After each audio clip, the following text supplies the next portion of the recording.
الحمد لله نحمده ونستعينه ونستغفره ونؤمن به ونتوكل عليه ونعوذ بالله من شرور أنفسنا ومن سيئات أعمالنا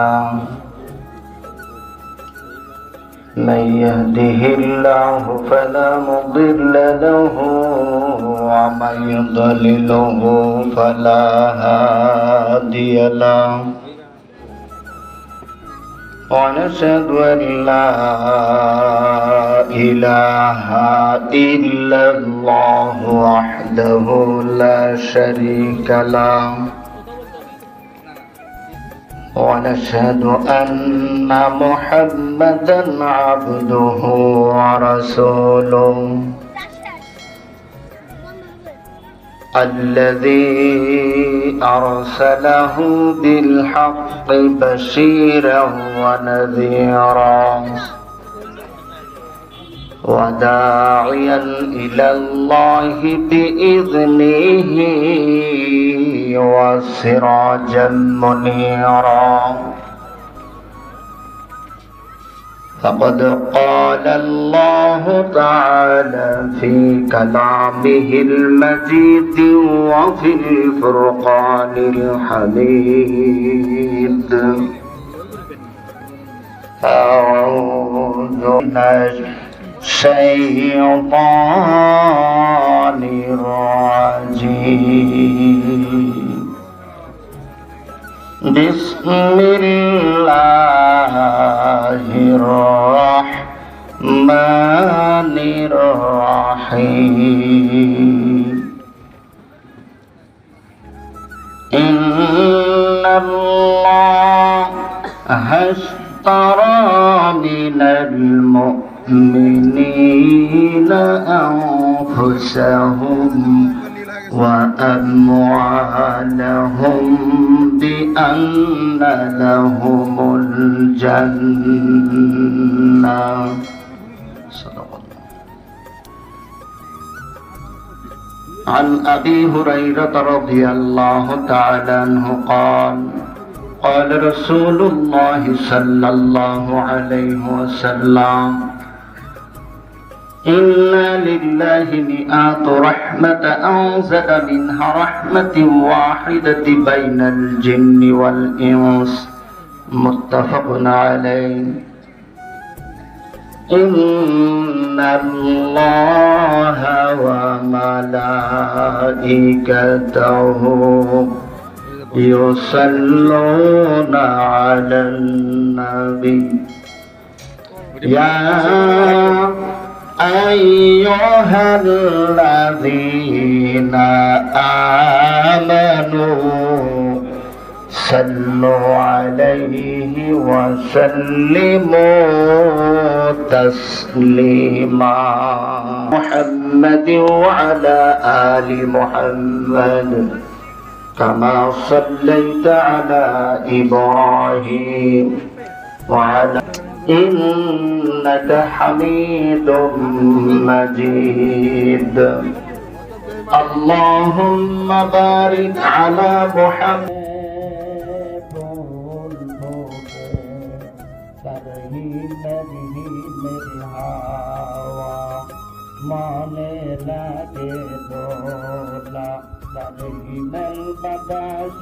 মুগ্ধ হয়ে কাজে জগে পৌঁছান তার নিয়ামত রাজির জানলে তোমরা করো না ফরমান। আল্লাহ আল্লাহ বলো তার হুকুম মাইনা চলো। আল্লাহ ছাড়া কেউ নাই আপন রহম দাতা রহমান তার নিয়ামত রাজির জানলে তোমরা করো না ফরমান। লা ইলাহা ইল্লাল্লাহ জোরে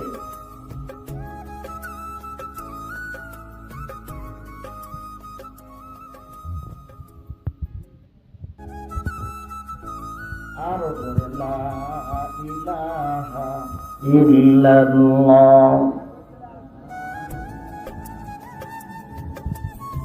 লা ইলাহা ইল্লাল্লাহ বলরে আমার মরণের কালে বুঝিতে পারিবি মন তাওহীদ কালিমার কতই গুণ লা ইলাহা ইল্লাল্লাহ বলরে আমার মন লা ইলাহা ইল্লাল্লাহ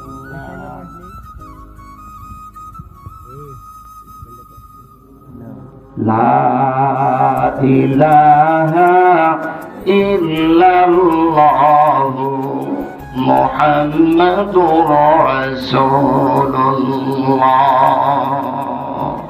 সাল্লাল্লাহু আলাইহি ওয়াসাল্লাম। আমার তো ফেলুপাড়া জামে মসজিদের উন্নয়ন কল্পে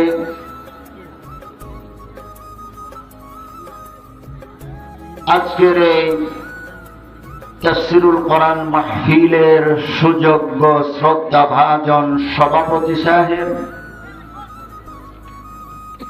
সম্মানিত সহসভাপতি সাহেব, আজকের মাহফিলের সম্মানিত প্রধান অতিথি সাহেব, প্রধান মেহমান সাহেব, আজকের মাহফিলের সম্মানিত সভাপরিচালক সাহেব, বিশেষ অতিথিবৃন্দ, আমন্ত্রিত অতিথিবৃন্দ,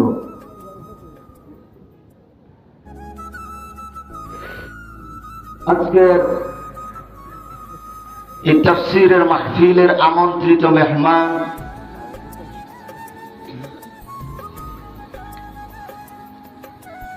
উত্তরবঙ্গের ঐতিহ্যবাহী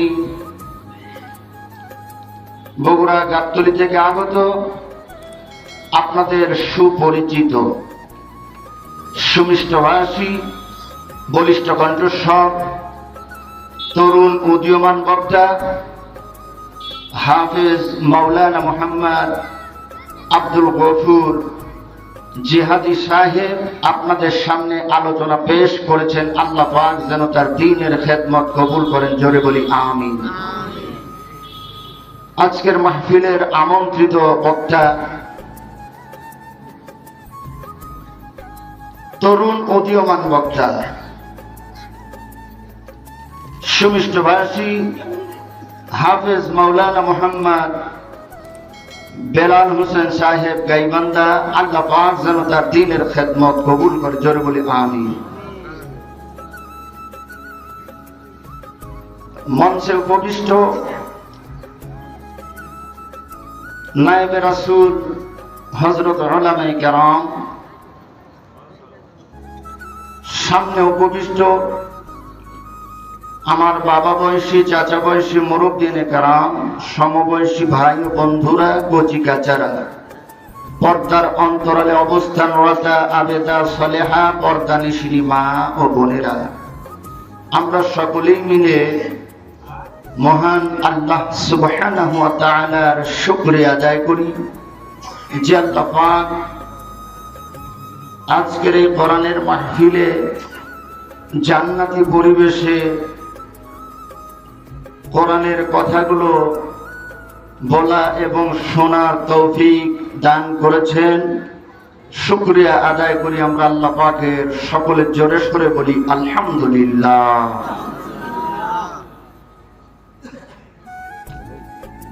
লক্ষ কোটি দরুদ ও সালাম মানবতার মুক্তির দূত,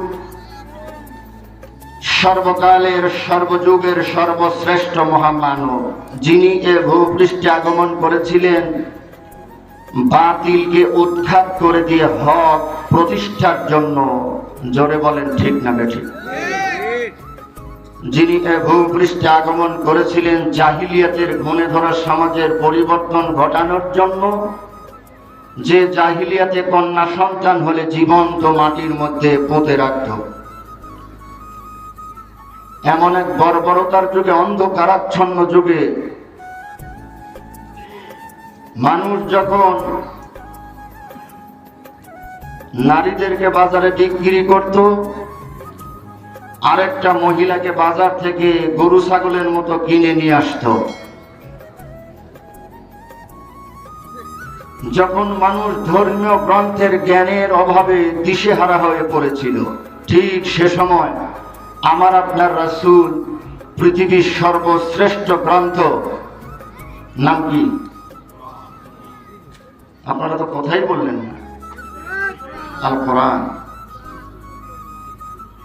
এই কোরআনের মাধ্যমে দাওয়াত দিয়েছিলেন।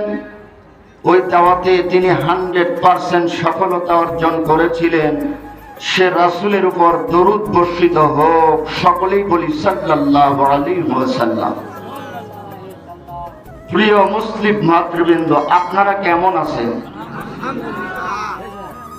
যুবকদের চাইতে মুরব্বীরাই আলহামদুলিল্লাহ জোরে বলছে। আসলে তো জোরে বলার কথা ছিল কার? যুবকদের। আমার নাটোর থেকে আপনাদের এলাকা অনেক দূর। আপনাদের এলাকায় কেউ যদি জিজ্ঞাসা করে কেমন আছেন, তখন কিভাবে জবাব দেয়?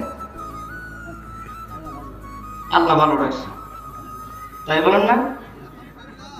চায়ের দোকানে জিজ্ঞাসা করলে ভাই কেমন আছেন, কেউ কয় আল্লাহ ভালো রাখছে, কেউ বলে মোটামুটি আছি। ভাই তুমি কেমন আছো, বলে আরে বাজার দর, বলে না। আর 70 বছরের চাচাকে যদি জিজ্ঞাসা করা চাচা কেমন আছেন, বলে বাবারে না মরে কোন রকম বেঁচে আছে। ঠিক কিনা? যে চাচার জবাব অনুযায়ী মনে হচ্ছে আল্লাহ চাচার উপরে খুব জুলুম করতেছেন, এই জন্য চাচা না মরে বেঁচে আছে। আল্লাহ বলেন ইন্নাল্লাহা লা ইয়াযলিমু মিসকালা যাররা, আল্লাহ পাক কারো প্রতি তিল পরিমাণ জুলুম করেন। জোরে বলেন, জুলুম করেন? অতএব আল্লাহ পাক আমাদেরকে যে অবস্থাতেই রাখবেন, কি বলবো? তাহলে আমি একবার টেস্ট করে দেখি আপনাদেরকে, আপনারা কেমন আছেন? আলহামদুলিল্লাহ, আলহামদুলিল্লাহ। আমি বুঝতে পেরেছি লোক সংখ্যা যাই হোক, আপনারা যে কয়জন আছেন মনোযোগ দিয়ে কথা শুনবেন, না শুনবেন না? যতটুকু সময় আমি কথা বলবো আপনারা শুনবেন তো? তবে আপনারা ভয় পাবেন না, আমি বেশি সময় কথা বলবো না, কারণ আমাকে তুলতেই দেরি করেছেন। এখন রাত বাজতেছে 11:30। এরপরে যদি আমি বেশি সময় নিয়ে ওয়াজ করি, ময়মনসিংহের মতো হবে। ময়মনসিংহে ওয়াজ করতে গিয়ে আমাকে রাত 2টার সময় ওয়াজ করতে তুলছে। আপনারা তা ভালো আছেন, 2টার সময় তুলছে। আমি নামাজের ওয়াজ করতে করতে করতে আমার মুখ দিয়ে ফেনা উঠে গেল। ফজরের সময় দেখে আমি জায়গা পাই না, ঘুম থেকে উঠে বেলা উঠে গেছে। তো সব ওয়াজের কোনো দাম আছে? কিয়ামতের দিন আল্লাহ বলবে বক্তায় দিকে আচারে তক্তা বানা ছেড়ে দিন, ওয়াজ করিস নামাজের, নিজেই ফজরের নামাজে উঠিস না। অতএব বেশি রাত জাগলে পারে ফজরের নামাজ মিস হওয়ার সম্ভাবনা বেশি না কম? বলেন বেশি না কম? বেশি। এজন্য আমরা অত রাত পর্যন্ত ওয়াজ করব না। যেহেতু এলাকার যুবকরা নতুন এবার প্রোগ্রাম করেছেন, তো এরপরে প্রোগ্রাম করলে যে কোনো বক্তাকে নিয়ে আসলে পারে যত আগে পারেন, 10টার মধ্যে যদি দিতে পারেন তাহলে মন ভরে আপনারা ওয়াজ শুনতে পারবেন। লোকজন একটু শুনে তৃপ্তি পাবে। অনেকে উঠে উঠে চলে যাচ্ছে, অনেক রাত হয়েছে। তো যাই হোক, তারপরেও কোরআনের মাহফিল, এই কোরআনের মাহফিলের কথাগুলো শুনলে পারে সেই কথাগুলো যদি আমরা আমল করি, জীবনে শান্তি আছে না নাই? আছে না নাই? আপনারা শান্তি চান না অশান্তি চান? পিছনের লোকের অশান্তি চান। বলেন কি চাই? শান্তি চাই। কে শান্তি চায় না? ডাকায় তো শান্তি চায়, চায় না? দুনিয়ার জগতে চোর, বাটপার, গুন্ডা, বদমাইশ, লুচ্চা সবাই শান্তি চায়। যে পাথর মারে মানুষ মারে ওও বলে আমি শান্তি চাই। কথা বলেন? কিন্তু শান্তি তো আর টাকা দিয়ে কিনতে পাওয়া যায় না। শান্তি কি বাজারে গিয়ে টাকা দিয়ে কিনতে পাওয়া যায়? যদি তাই হতো, গোটা পৃথিবীতে কোটি কোটি ডলারের মালিক আছে কিন্তু শান্তি নাই। রোমানরা জুলিয়াস সিজারের অনুসরণ করে এই পৃথিবীতে শান্তি প্রতিষ্ঠা করতে চেয়েছিল। কারা? রোমানরা। জার্মানিরা কার্ল মার্কস, লেনিনের অনুসরণ করে এই পৃথিবীতে শান্তি প্রতিষ্ঠা করতে চেয়েছিল। ঠিক না ঠিক? কার্ল মার্কস, লেনিনের অনুসরণ করে পৃথিবীতে শান্তি প্রতিষ্ঠা করার চেষ্টা করলে শান্তি হবে? আরে বাবা কথা বলেন, শান্তি হবে? গ্রিসরা প্লেটো, অ্যারিস্টটলের অনুসরণ করে এই পৃথিবীতে শান্তি প্রতিষ্ঠা করতে চেয়েছিল। কত দূরে যাব না, আমাদের পার্শ্ববর্তী দেশ হিন্দুস্তান, ভারত। এই হিন্দুস্তানের লোকেরা মহাত্মা গান্ধীর অনুসরণ করে তাকে জাতির পিতা হিসেবে তারা স্বীকৃতি দিয়ে এই ভারত উপমহাদেশে তারা শান্তি প্রতিষ্ঠার প্রচেষ্টা চালিয়েছিল। জোরে বলেন ঠিক না ঠিক? এবার আমাদের দেশের কথা বলি। বাংলাদেশের মানুষ কেউ বা শেখ মুজিবুর রহমানকে জাতির পিতা হিসেবে আখ্যায়িত করেছিল, ঠিক বললেন না? হাজার বছরের শ্রেষ্ঠ বাঙালি উপাধি দিয়ে তার আদর্শ অনুসরণ করে বাংলার বুকে শান্তি প্রতিষ্ঠার প্রচেষ্টা চালিয়েছিল। বিভিন্ন দলের লোকেরা বিভিন্ন নেতার আদর্শ অনুসরণ করে আমাদের দেশে শান্তি প্রতিষ্ঠার প্রচেষ্টা চালিয়েছে এই দেশ স্বাধীন হওয়ার পর থেকে। আপনারা সত্যি করে বলেন তো,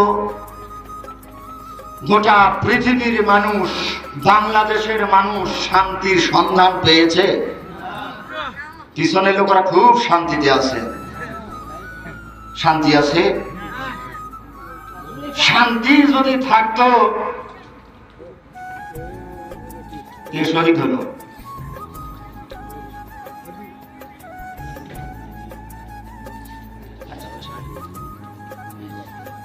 যেহেতু তাদের বিভিন্ন জায়গায় এখন প্রোগ্রাম ওয়াজের সময়, একটু তাদেরকে যদি একটু প্রধান অতিথিকে কথা বলার সুযোগে আপনারা উঠে চলে যাবেন। আপনি তো যাবেন না, এটা পিছনের লোক তো চুপ করে বসে আছে। চলে যাবেন? আমাকে রেখেই চলে যাবেন? দেখা যায় কি করেন। ঠিক আছে, প্রধান অতিথি সাহেবকে, জনাব মোহাম্মদ, প্রধান অতিথির পক্ষ থেকে মেহমান এসেছেন, যিনি কথা বলবেন। একটু নামটা ঘোষণা দেন। নামটা কি? নাম? আসসালামু আলাইকুম ওয়া রাহমাতুল্লাহি ওয়া বারাকাতুহু। আলহামদুলিল্লাহি রাব্বিল আলামিন, আসসালাতু ওয়াসসালামু আলা রাসূলিল কারীম ওয়া আলা আলিহি ওয়া সাহবিহি আজমাইন। আউযু বিল্লাহি মিনাশ শাইতানির রাজীম। বিসমিল্লাহির রাহমানির রহিম। লা তালবিসুল হাক্কা বিল বাতিল ওয়া তাকতুমুল হাক্কা ওয়া আনতুম তা'লামুন। ইলা আখির আয়াত। আজকের এই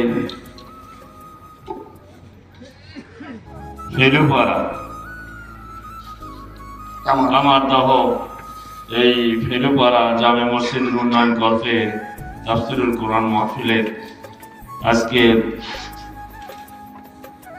প্রধান অতিথি, প্রধান মেহমান হিসেবে যিনি ছিলেন ডাক্তার আব্দুর রহিম সরকার। তিনি জামাতে ইসলামী বাংলাদেশের মনোনীত প্রার্থী। আগামী 12ই ফেব্রুয়ারি দাঁড়িপাল্লা মার্কা নিয়ে নির্বাচন করবেন, কিন্তু সরকারি নিষেধাজ্ঞা যে 22 তারিখের আগে এইরকম প্রার্থী কোনো তাফসীর মাহফিল, ওয়াজ মাহফিল, কোনো বড় অনুষ্ঠানে যাওয়া নিষেধ করে দিয়েছে, যার জন্য উনি আসতে পারেনি। আমি তার পক্ষ থেকে আপনাদের সালাম জানাচ্ছি। আসসালামু আলাইকুম ওয়া রাহমাতুল্লাহি ওয়া বারাকাতুহু। আজকে এই তাফসীরুল কোরআন মাহফিলের সভাপতি, সম্মানিত সুযোগ্য সভাপতি, প্রধান অতিথি, প্রধান বক্তা, দ্বিতীয় বক্তা এনারা কোরআন হাদিস থেকে ওয়াজ করবেন। আমরা কি শুধু ওয়াজ শুনবো না মানবো? শুনবেন না মানবেন? শুনবো এবং মানবো।